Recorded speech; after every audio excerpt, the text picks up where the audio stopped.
my name is Pandit, and today we'll be comparing the Bhagavad Gita, which is an ancient spiritual text of India, and the very popular sci-fi movie, The Matrix. The Bhagavad Gita literally means the song of God, and I came across it about 20 years ago during a very difficult time in my life, a time of great confusion, great uncertainty. I wasn't clear about what the purpose of my life was, and at that time the Bhagavad Gita really spoke to me in a very powerful way. It gave me guidance on how I should move forward in my life. And then a few years later, I came across the movie The Matrix, and I was so surprised that I could actually relate to the character, the main character of the movie, Neo. And I'm sure many of us can relate to the character of Neo in some way or another, because he's also going through a journey. He's trying to figure out what's real, what's not, and what his purpose is. The very first comparison that we're going to look at is the concept of the spiritual seeker. And I feel like there's a spiritual seeker inside all of us to some degree or another. Neo is the seeker in the Matrix, and Arjuna is the seeker in the Bhagavad Gita. So we're going to analyze both of these characters. We're also going to analyze the nature of a spiritual teacher or guru. In the Bhagavad Gita, Krishna plays the role of a guru for his friend Arjuna. And in the movie The Matrix, Morpheus plays the role of guru or teacher for Neo. We're also going to analyze the nature of what's real and what's not. It's a major theme of the movie The Matrix is Neo is looking to understand what is reality and what's not real. And same thing is happening for Arjuna. He's trying to understand what the bigger purpose in life is. And one of the final concepts that we're going to explore is the concept of free will. Does a living being actually have free will? Or is everything predestined and we're kind of moving around like robots? The seeker from the Bhagavad Gita is Arjuna, and the seeker in the Matrix is Neo. They both share something very interesting in common. They're both looking for answers, and not just simple everyday answers. They're looking for answers about the bigger things in life. Arjuna is on a battlefield, and his dilemma is tremendous because he's fighting for his kingdom, he's fighting for his life. But the unfortunate thing is he has to contend with people on the other side who are his family members. Their cousins, their uncles, their friends, their mentors, they're even his teachers and gurus. He looks on the other side of the battlefield and he sees all of these incredible people he grew up with, people who cared for him and people he cared for. And now, unfortunately, they're both on opposite sides. And now he has to go into battle with them and kill them for a throne. He's very reluctant to engage in this battle. He's almost willing to just give up the kingdom and live in the forest. But he knows that that's not a solution because he already tried to live in the forest and his family members were trying to kill him and his brothers. So he knows that the only way for him to have a peaceful life is to go through with this battle. But right before the battle, as he's looking at the family members on the other side ready to fight, ready to kill him, he has a bit of a mental breakdown. He just can't believe that they're ready to do this, and he's not willing to do this. At the same time, he knows he can't walk away from this battlefield. So he has to make a decision. When we look at Neo, his decision may not be as severe, but he also is very uninspired and unmotivated by what he sees around him and by the nature of reality that he's seeing and experiencing. He's constantly looking for the truth. He wants to know if the life that he's living is real or is there something else out there. He's also very confused, uncertain, unmotivated, uninspired, and he's also looking for answers. So there's a certain mindset that I feel a seeker has in common. And that mindset comes into place because of certain situations that happen in our life, certain unpredictable, unexpected situations that happen that kind of humble us. And then we become open to receiving answers. especially if we're no longer able to find the answers through our own intellect, through our own connections, through our own financial stability. If none of these are able to help us find the answers and get clarity, that's when we go deep within inside ourselves and do some real soul searching to figure out why this is happening to me and how do I overcome all of this.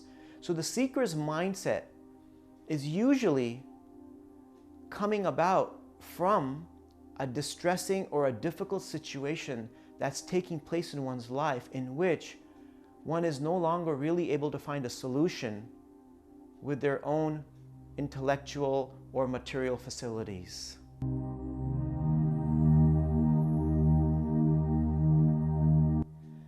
One of the first scenes of the movie The Matrix, we find Neo sleeping at his desk. Not really sleeping at his desk, but exhausted because he's looking for something on the internet. He's looking for the alternate reality. And while he's sleeping, 3 words pop up on his screen. And these are very, very important words. And the words are, "Wake up, Neo." So the words "wake up" are extremely significant. They have a variety of meanings that we could interpret from these words. Ultimately, within the teachings of the Bhagavad-Gita and broader Hinduism, it's suggested that we are all, to some degree or another, asleep, even right now. Even as you're watching this video, to some degree or another, you are asleep. When you go grocery shopping, to some degree, you're asleep. When you go to work, to some degree, you're asleep. When you're driving your car, when you're paying your taxes, when you're taking care of your kids, when you're using the bathroom, during all of these activities, we are kind of asleep. It's very similar to the whole idea of sleepwalking. When someone is sleepwalking, the question is, are they asleep or are they awake? A lot of times people will say, oh, they're asleep, because that's why we call it sleepwalking. And some people will say, well, they're awake. But actually, it's neither one. If they're asleep, then how can they walk around and interact with their environment?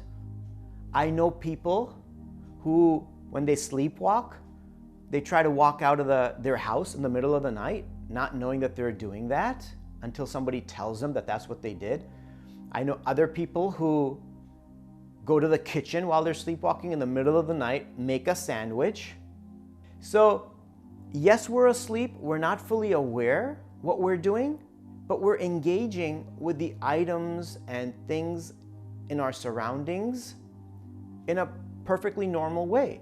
But when we wake up, we don't realize that we were doing all of these things. So it's an in-between state. We're partly asleep, we're not aware, but we're also awake so that we can interact with others. And these words "wake up" are suggesting, encouraging us to be fully awake and not live our life as if we're sleepwalking. Because to some degree or another, we are living our life right now as if we're sleepwalking, not fully conscious of the things around us, the people around us, and our ultimate goal of life.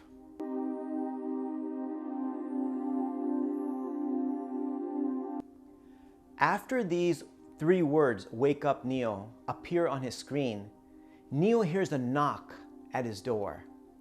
And there's some people there that he does some business with, and then they invite him to a nightclub.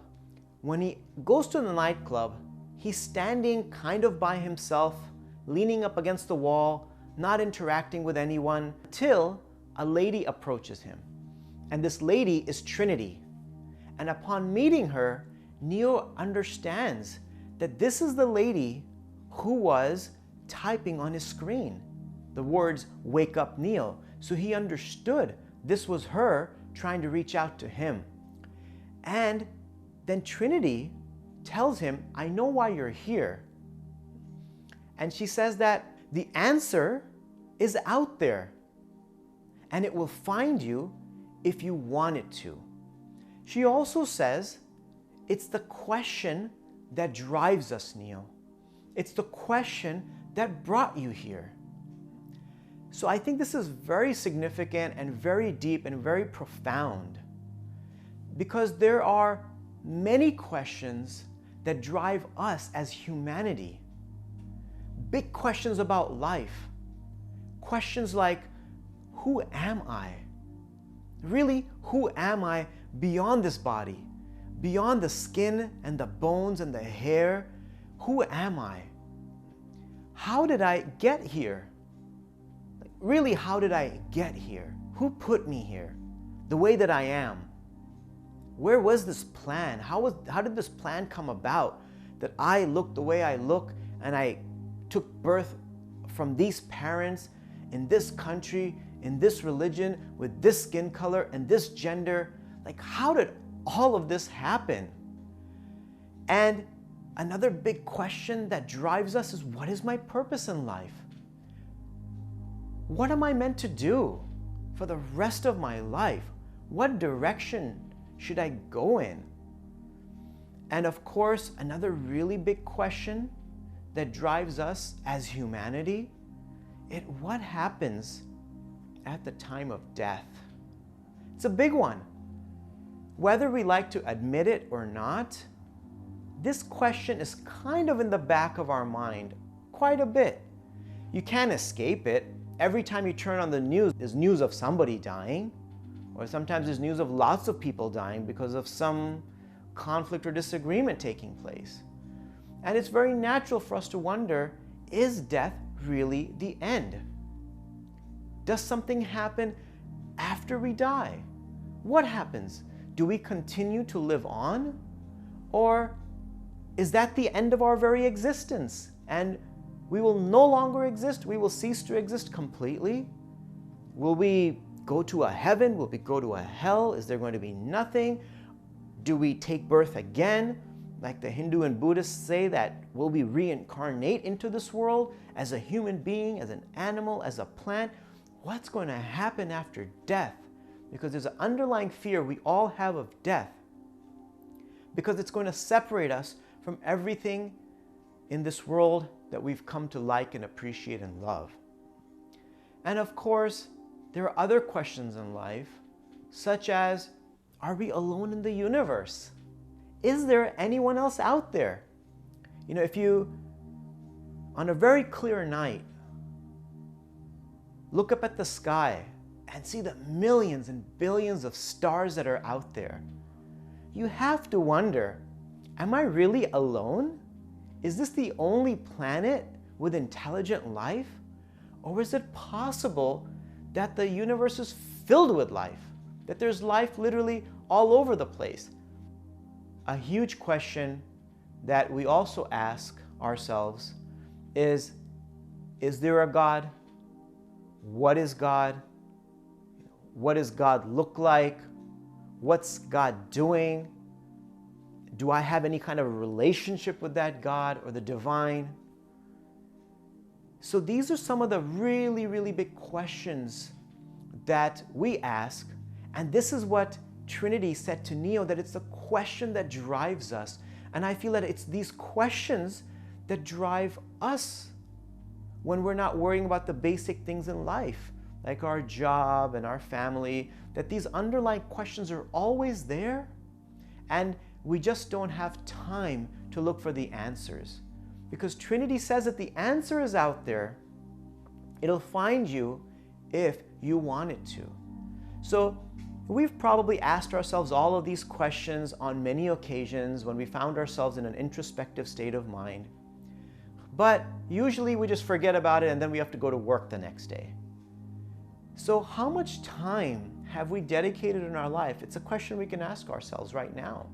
How much time in our lives have we dedicated to asking ourselves the question, what's my purpose? Who am I? What have I been put here for? Because if we're not looking for the answer, then the answer won't find us. And maybe the answer has already revealed itself to us, but we weren't looking for the answer, So we missed it altogether. Because if you're not looking for something and it's there, you'll just kind of ignore it. We won't find something until we're really looking for it. But finding the answers to these questions requires a very active endeavor.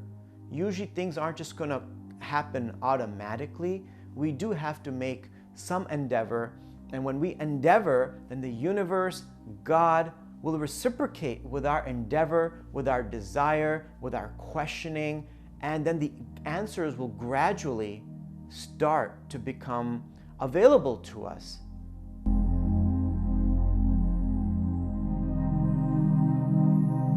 One of the most important concepts that we're going to explore right now is the concept of a spiritual teacher or spiritual guides and gurus. Both Neo and Arjuna are dependent on a teacher to bring clarity into their life. In Neo's situation, his first guru is Trinity. She contacts him first. She tells him about the questions. She tells him that the answer is out there and it'll find him if he wants it to. And in Arjuna's situation, his guide becomes Krishna. Krishna also happens to be his friend. It also happens to be his cousin. And Krishna is somebody that Arjuna trusts very deeply. And so he realizes that he's also stuck in a frame of mind, looking at his family members who are ready to go into battle with him. He really doesn't know what to do. And now he's turning to Krishna, who can help him overcome this real dilemma in his life, this complete bewilderment. And so many times in our lives, when we get confused, we go through a difficult situation, we can't find the answer ourselves in many situations. And we find ourselves reaching out to a friend or a guide, some kind of counselor who can see our life with some objectivity. So the idea of a guru or spiritual teacher is a very, very important one from the perspective of the Bhagavad Gita and broader Hinduism, and that same concept is communicated by the movie The Matrix. In the Bhagavad Gita chapter 2, verse 7, Arjuna is speaking to Krishna and he says, Krishna, now I have become completely confused and very bewildered about my duty, and I'm losing all my composure. Please tell me what is best for me, and I will do that. So in chapter 4, verse 34, Krishna is telling Arjuna that one has to approach a spiritual teacher, inquire from them, and develop a relationship with them. And that actually, without having a relationship with a teacher, one cannot progress to the greatest degree in one's spiritual life. There is some progress that can be made, but one cannot reach completion without a teacher or guide or guru. Now, for some of us, this may sound a little uncomfortable, that I need to have, it's mandatory almost that I have to have a teacher. Why can't I just achieve the goal on my own? I've got the books, I can figure out some meditation practice and just move forward. I've done so many things in my life on my own. Why can't I achieve perfection in my spiritual life on my own? And to this, I would like to ask a question. What really was it in life that we've learned without some kind of guidance? Even when we learn how to put on our shoes, we learned that from our parents. How to use the bathroom, we learned from our parents. When we started school, every subject in school, we had a teacher. There was no subject that the students walked in, there was no teacher, there was just a book on the desk and a sign that said, study the book and there's going to be a midterm in 6 weeks. No, there's always a teacher. If we play any kind of music professionally, we need a teacher to help us develop those skills. If we've ever played sports in a competitive way or in a professional way, then you know that you have to have a coach. All the Olympic athletes have a coach, and the coaches are usually twice their age. The coaches aren't better than the athletes, these young athletes, but the athletes realize that they need a coach because they don't want to develop bad habits. And they want somebody to be able to look at them objectively and point out the mistakes that they're making. Because we have a very hard time looking at our own selves and understanding the flaws that we have in our own practice, our own techniques. And so we need outside help for many things in life. We need help from others who are our guides and gurus. So the Bhagavad Gita strongly emphasizes that if we want to make steady progress in our spiritual life and make it in such a way that we could finally reach that goal, that we will need the help of a guide or guru. Because if we don't have the help of a guide or guru and we're just listening to our mind, then we could end up starting in the right direction, but we could go off track very quickly, and a couple years from now we could find ourselves really off track. Whereas a person, a guru, could keep us back on track when we start swaying. So this is a very, very important concept that not only the Bhagavad Gita talks about, but also the Matrix addresses this in a powerful way. So the Trinity becomes the first guru of Neo, and the next guru is going to be Morpheus. So as we continue in our spiritual life, we will also have many gurus. We won't just have one. There'll be people who introduce us to the spiritual path. Then there'll be people who help take us forward a little bit, like Trinity did her part, took him forward a little bit. She then takes him to Morpheus, who's going to become his primary teacher to help him achieve certain realizations that he needs to, so he can get clarity about his own path and his own life and his own practice. So the first time Morpheus and Neo communicate is over the phone. And Morpheus, the first thing he says is, "Do you know who I am?" And Neo says, "It's Morpheus." Because Neo has been looking for Morpheus for a very long time. He's been looking for that teacher who can bring clarity into his life and the purpose of his life. So as soon as he hears his voice, he knows this is Morpheus. He knows it's the right thing for him. And Morpheus says that I can guide you, but you must do exactly as I say. So this may sound a little strong, maybe a little forceful, but when we accept a teacher, then we have to be willing to do what they ask us to do. So Morpheus says that I'm not sure if you're ready to see what I want to show you. And this is very important, very interesting, because earlier we asked ourselves so many questions. Who am I? What's my purpose?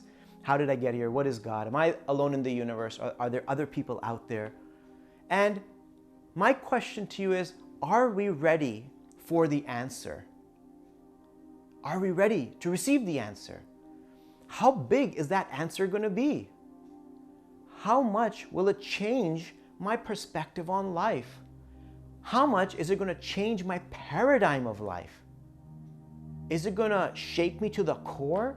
Will I be able to live in society the same way as I have been living once I get the answer?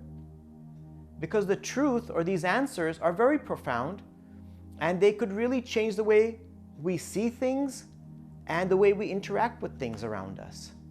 So appropriately, Morpheus says, I'm not sure if you're ready to see what I want to show you. Eventually, Morpheus guides Neo from his cubicle to the corner office because there are some police officers looking for Neo. And when Neo is in the corner office, surrounded by windows, he's like on the 20th or 30th floor, Morpheus says, you need to get out of here right away. Ultimately, it's your choice. You can follow me or you could get arrested by the police. And the police are looking for him because one possible reason is because he's a computer hacker and he sells computer secrets to other people. So Morpheus says, if you want to get out of here, if you want to get to where I am, you need to go outside the window, get to the scaffolding, and get to the roof. And at that time, Neo gets really confused because he looks out the window and he's 30 floors off the ground. And he jumps back in and he says, this is crazy. I can't do this. I'm going to get killed. Morpheus says, well, you have two choices, either to get to the scaffolding, get to the roof, or leave in their custody. So Neo starts questioning everything. Why is this happening to me? I'm nobody. And this is really interesting because we ask ourselves these questions. We want the answers to life and our purpose in life. And sometimes when the answers start to come, we wonder why they're coming the way they're coming. Because to get the answers, we sometimes have to go through some challenging situations. Because those challenging situations put us in a space in our life where we're humble and we're open to receiving answers. And in order for us to become humble and open to receiving answers, sometimes we have to go through some struggles in life. And this was a challenge for him. He was being asked to go outside onto the ledge of his building by someone he's never really met before, but someone he has faith in. And ultimately, he tries to go outside the window, and he tries to walk to the scaffolding, but he gets scared, he loses his courage, and in that moment of fear and uncertainty, he drops the phone, and phone falls down 30 stories. And he comes back inside the building, and at that time, the scene concludes with him being arrested and taken into custody by these police officers.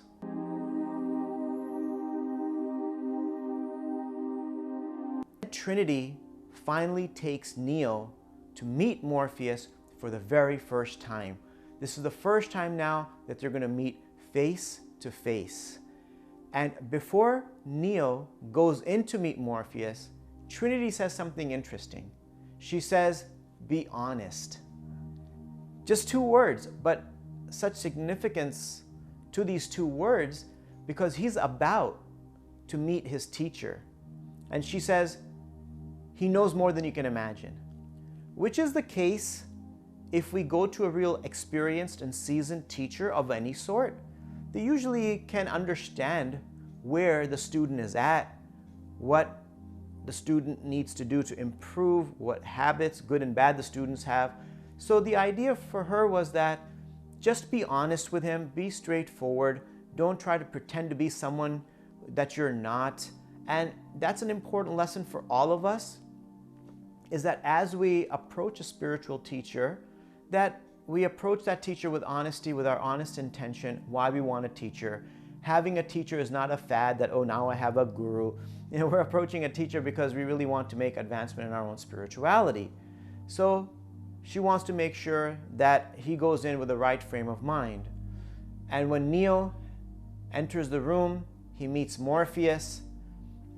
Neo sits down on the couch. Morpheus sits down, and Morpheus says, "You look like a man who accepts what he sees because he's expecting to wake up." So you remember these words, wake up, from the very first scene? The words wake up appear on Neo's screen as he's sleeping at his desk. So Morpheus mentions that again, that you look like a man who accepts what he sees because he's expecting to wake up. So this is very interesting because he's suggesting that Neo is not taking the current reality so seriously because he's expecting to wake up to a new reality. It's kind of like if we've ever had this experience when we're dreaming about something, let's say it's a nightmare, or even if it's a positive dream, and we're about to wake up and we're in that state where we realize, oh, I'm actually dreaming, this is not real. So that's the kind of state Morpheus is describing to Neo, that you're on the cusp of waking up and you realize this is a dream.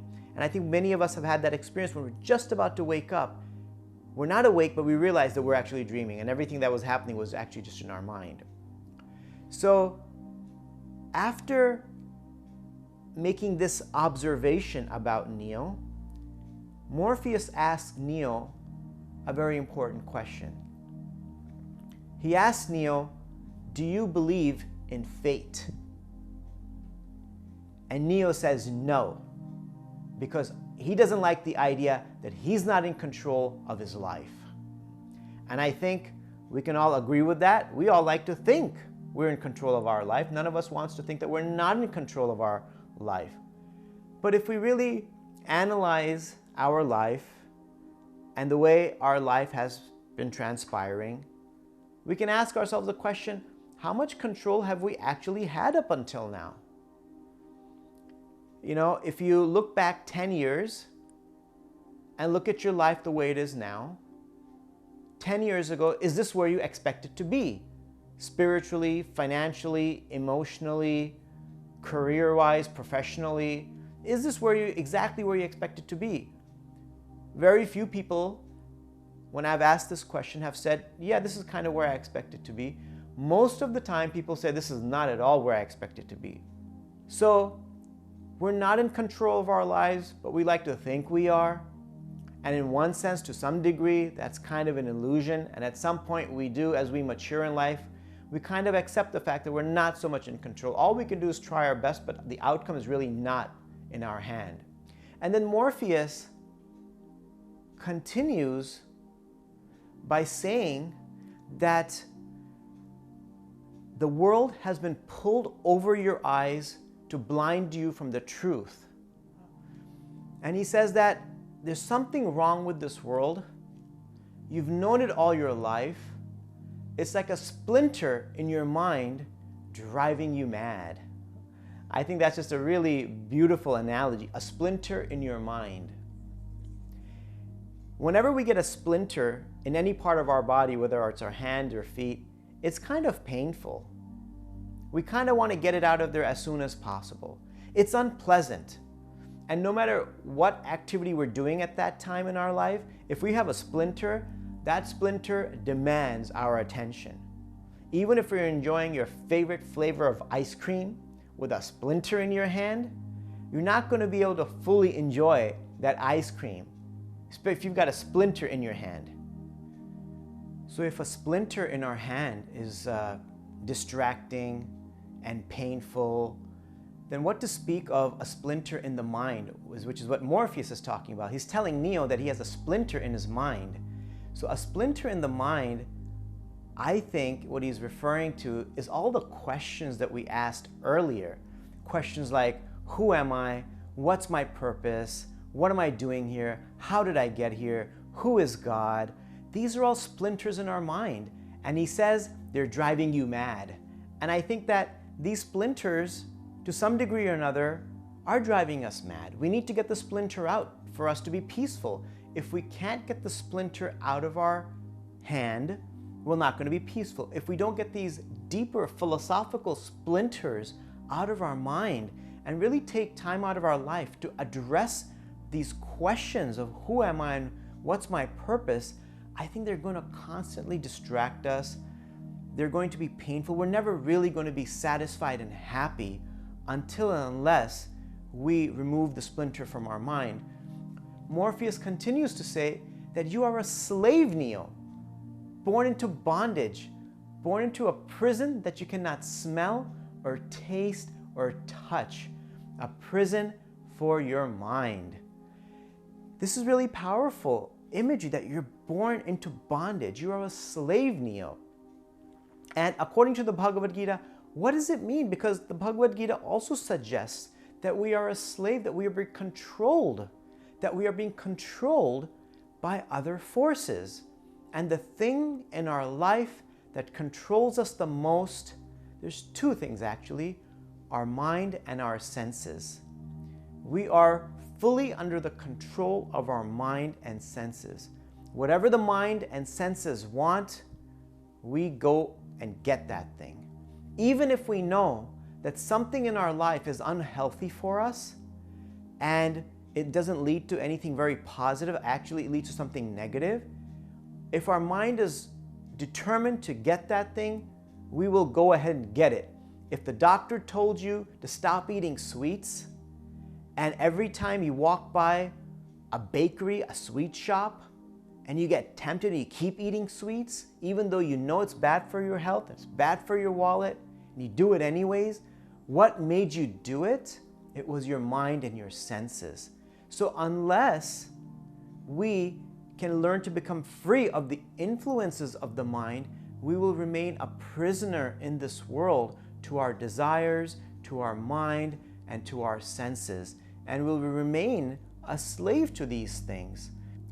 After explaining to Neo that he is a prisoner, that he was born into bondage, Morpheus finally holds out his hands. In one hand, he's holding a blue pill, and in one hand, he's holding a red pill. And he tells Neo that he has to make a choice, and that if he takes the blue pill, he'll wake up in his bed, and life will just go on the way it has been going on. Nothing will change. He says, if you take the red pill, I will show you how deep the rabbit hole goes. I'll show you the reality that you've been looking for many, many years. So Neo reaches for the red pill. And at that moment, Morpheus says, remember, all I'm offering is the truth. And this is so important because Morpheus is not forcing him to see the matrix. He's not forcing him or pushing him or scaring him into or making him feel guilty in any way. He's just encouraging and saying, ultimately, this is your choice. How far you want to go in your spiritual journey is your choice. That's basically what he's telling Neo. And that is also our choice. We also have the free will. Things to some degree may seem predestined, but we have at every moment the choice to make whether we want to pursue our spiritual life or whether we want to live life the way it's always been there. And that is a free will that can never be taken away from the living being, from all living beings. In fact, at the very end of the Bhagavad Gita, after Krishna has finished instructing Arjuna about the nature of the soul, the nature of God, how we got here and what our purpose in life is, he tells Arjuna, deliberate on everything that I've told you, then do as you wish to do. That means he's giving Arjuna, and Krishna is God. He's telling Arjuna, you have the choice to follow the instructions and suggestions that I just gave you, or you can follow the dictates of your mind and senses and do what you wish to do. So he gives Arjuna the free will. He gives Arjuna a choice. God's giving the living being the choice to do whatever the living being wants, whether they want to be closer to God or they want to be further away from God. That is our choice, and it'll always remain our choice.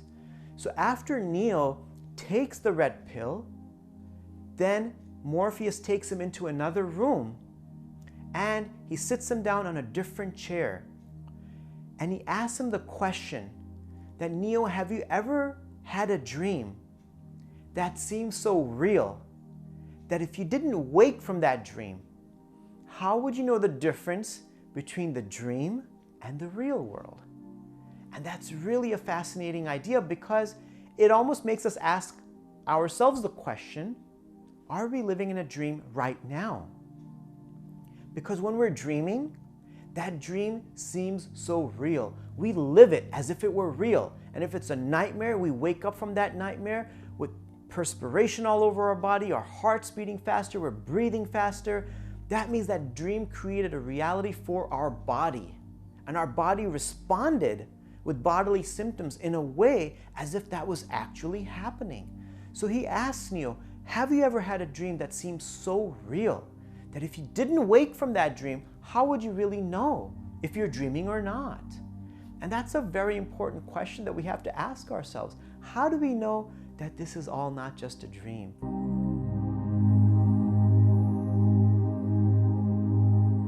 Well, according to broader Hinduism, it's suggested that we are living in somewhat of a dream, as we discussed very early on in our discussion, that this is not the complete reality, that the world that we're experiencing, that we're living in, is here, it is real right now.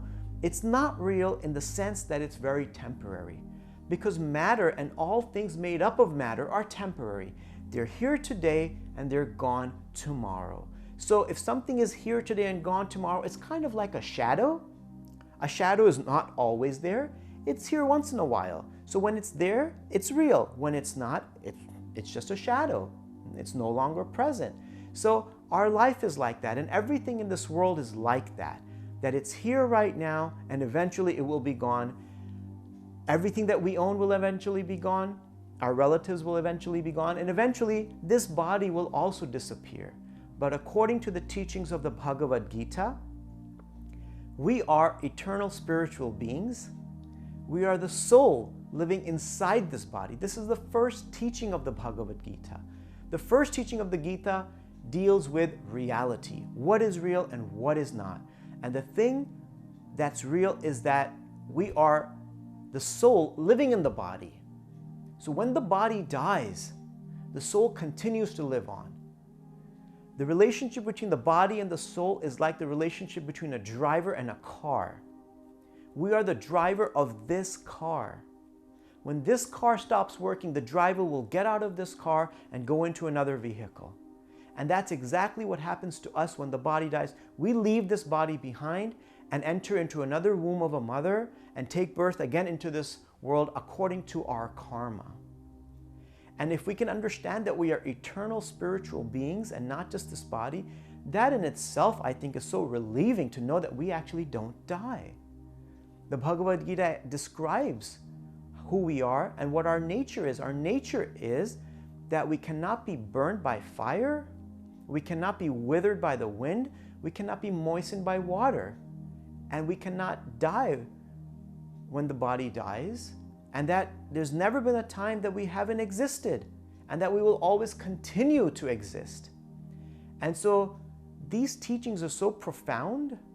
They give us a new paradigm of our life. It helps us understand reality in a very new and different, and I think very wonderful way to understand that we are eternal spiritual beings, and that our purpose in life, we may have many purposes in our life. We may have many duties in our life. One duty is to get a good education, to get a good job, to take care of our families, to serve society, to serve the environment. At the same time, these are all wonderful and beautiful and important material duties. But at the essence, the core and the most important duty that we all have as living beings, as eternal spiritual beings, is to reestablish our relationship with the divine, God, Krishna, or however we want to refer to the divine.